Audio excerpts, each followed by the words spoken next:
اپنی تکلیف کو دیکھو. اگر اس تکلیف میں تم اپنے رب کے قریب ہو گئے ہو تو تمہیں انعام ملنے والا ہے. آگے بڑھنے کے لیے مشکلات سے لڑنا پڑتا ہے، ان کو دیکھنا پڑتا ہے.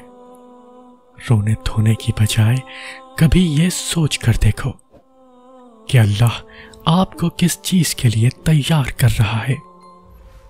اس دی ہوئی تکلیف کے ذریعے اگر تم دیکھو تو تمہاری دنیا بدل جائے گی اور آخرت سنور جائے گی. ہر چیز وقتی ہے. نہیں یقین تو ایک کام کرو، اپنے ایک ایسے دکھ کو یاد کرو جو تم سے برداشت نہیں ہوا تھا. اب اگر اس چیز کو سوچو گے تو وہ پہلی جیسی تکلیف نہیں رہے گی. ایسا بھی نہیں کہ بھول جاؤ گے، لیکن تھوڑا سا درد محسوس ہوگا چند سیکنڈ کے لیے، یعنی وہ چیز وقتی تھی.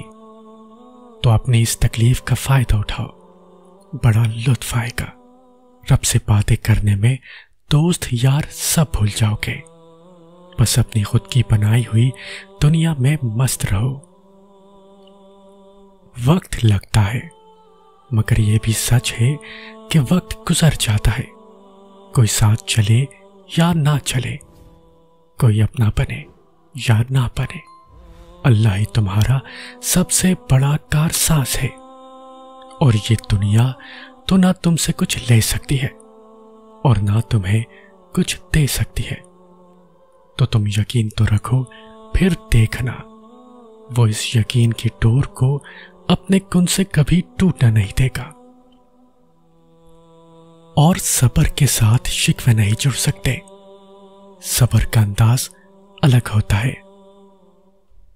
میں تمہیں ایک بات بتاتا ہوں، دراصل ساری کہانی ہمارے یقین کی ہے.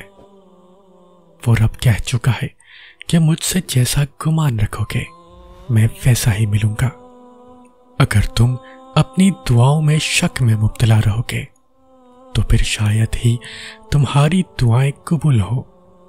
تم یہ یقین کیوں نہیں کرتے کہ وہ تمہیں کوئی اذیت نہیں دے گا؟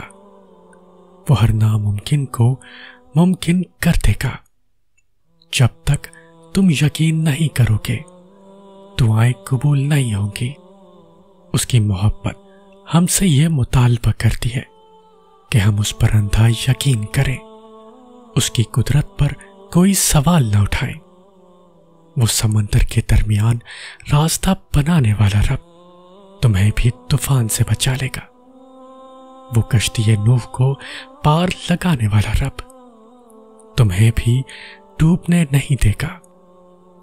وہ آگ کو ٹھنڈا کرنے والا رب تمہیں بھی آزمائش سے نکال دے گا. تم یقین تو کرو، تم سوال تو کرنا چھوڑو، اور پھر تم دیکھو گے وہ سب جو تم دیکھنا چاہتے ہو. سورہ طٰہٰ کی یہ آیت کہہ رہی ہے کہ اللہ کو تمہارے غم کا احساس ہے. اللہ کو تمہاری ہر انکہی بات کا علم ہے. اللہ تمہارے ہر ادھورے خواب سے باخبر ہے. وہ درد میں پڑے اپنے بندے کو یوں ہی نہیں چھوڑتا. وہ بس ان ٹوٹے دلوں کو سجدوں میں لگا دیتا ہے. ان روتی آنکھوں کا سکون دعاؤں میں لکھ دیتا ہے. اور جو دل سجدوں میں کن کے منتظر رہتے ہیں ان کے لیے خدا کی محبت مثالی ہوتی ہے. آپ آج تکلیف میں ہیں تو صبر کریں، کل یہ تکلیف ختم ہو جائے گی. کچھ بھی ہمیشہ کے لیے نہیں ہوتا.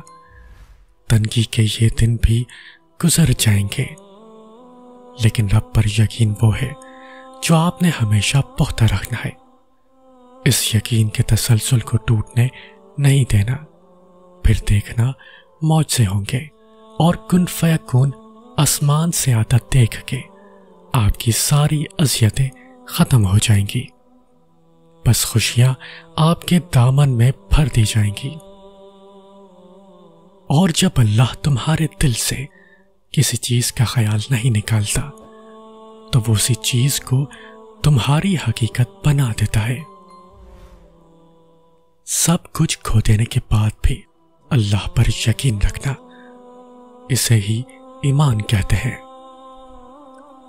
ہم چاہیں تو کچھ بھی شروع نہیں ہوتا، مگر یقین کریں اللہ چاہے تو اختتام کے بعد بھی آغاز ہوتے ہیں، اور اللہ کریم ہر شے پر قادر ہے۔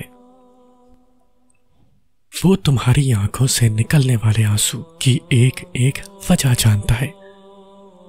وہ ان کو اپنے کن سے خوشیوں میں بدل دے گا، بس وہ چاہتا ہے کہ تم اس پر یقین رکھو۔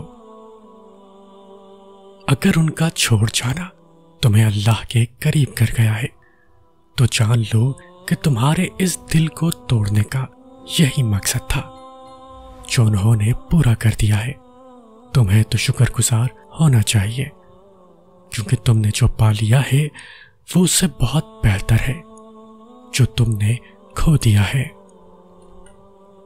اور پھر تم دیکھو گے اللہ تمہاری مرضی کو ہی تمہارا مقدر بنا دے گا۔ کچھ دروازے یا کچھ راہیں جب اللہ بند کر دیتا ہے تو ہمیں لگتا ہے جیسے وہ ہمیں سزا دے رہا ہے، ہماری دعا نہیں سن رہا، جو ہمیں چاہیے وہ نہیں سمجھ رہا، جبکہ کچھ راستے ہماری ہی بہتری کے لیے بند کیے جاتے ہیں، کیونکہ آگے جا کر ان سے ہمیں زیادہ تکلیف ملتی ہے۔ یہ سزا نہیں ہے، بلکہ یہ تو اللہ کی محبت ہے، حفاظت ہے، کیونکہ وہ ہمیں مسلسل تکلیف میں نہیں دیکھ سکتا۔